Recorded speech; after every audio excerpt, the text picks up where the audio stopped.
Hey everybody, Marcos Villegas here with Melvin Manhoef, who takes on Joe Schilling this weekend at Bellator MMA Tito versus Bonar. And Melvin, you know, this fight, by a lot of accounts from people online, saying that could potentially be fight of the night and really steal the show.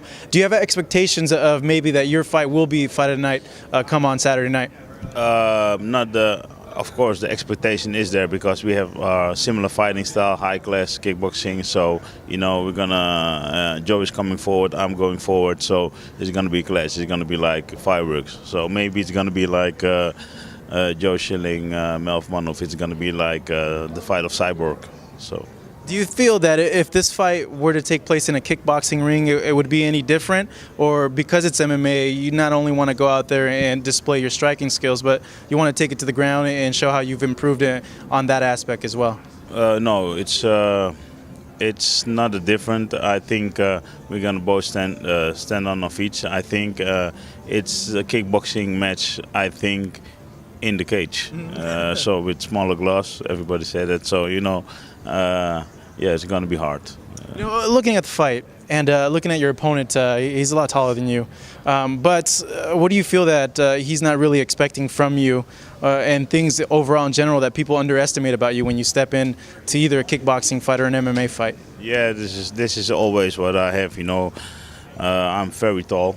No, you know, this is the old problem what I have, you know. So I'm used to fight taller guys, Slavinsky, Bojanski, Spong, Sasaki.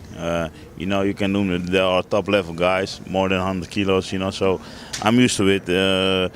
It's what I like. I think the best to fight taller guys also. So it doesn't matter. Looking at him, does he bring anything different than those other opponents you listed? Is he something different than those guys skill-wise, you think? No, he just says them, you know. I don't know if you can call him just like Saki and Spong, but because those guys did like a lot for the sport, and he is like, I think, one of the best American kickboxers. So yeah, he's almost the same, I think. Yeah. Looking at this fight as well, and just overall, after the fight, with your goals in MMA, what are some of your goals that you still have for MMA?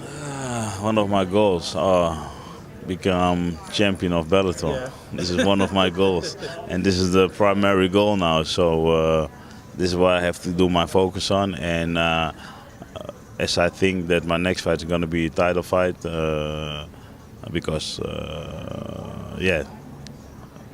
that's what they just told. So. I hope so. You know, what do you think you've improved the most on so far in the transition over to MMA?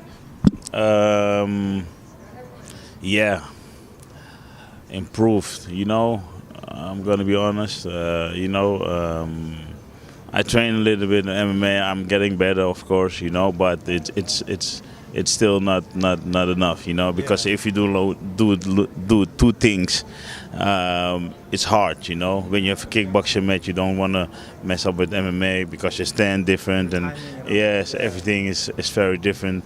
I got a gym, you know, for the last 3 years. I got a gym, you know, got like a lot of students. I got, you know, so everything is a little bit, you know. You think it's affected the transition? Yeah, right. Yeah, it's hard.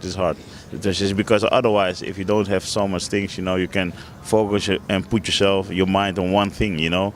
And this is what we don't have. I don't have the time. Yeah.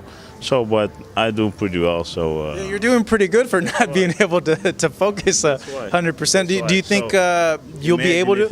Imagine if I did 100% and go. What's stopping from doing that? Is the school? But is that something that you could get other people to manage? Yeah, also, but you know, people also want to get a class from me myself, you know, the school, and yeah, it's gonna be hard, but maybe something is gonna happen, and my focus is gonna be only or the MMA. But we're really thinking about me, my team, and everybody. We're thinking to do one thing, but maybe the news. I'm gonna let you know. Okay. You know, on a last note, how do you feel? How long this fight will last? Do you think it's gonna be just one round, given both your guys' power and record? You know, and this sort of fight, it's hard to tell. Yeah. You know, because of we are like high level guys.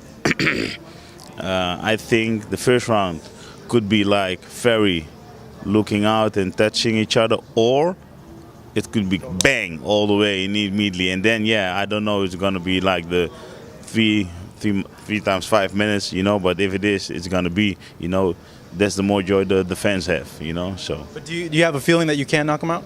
Of course I have a feeling, you know.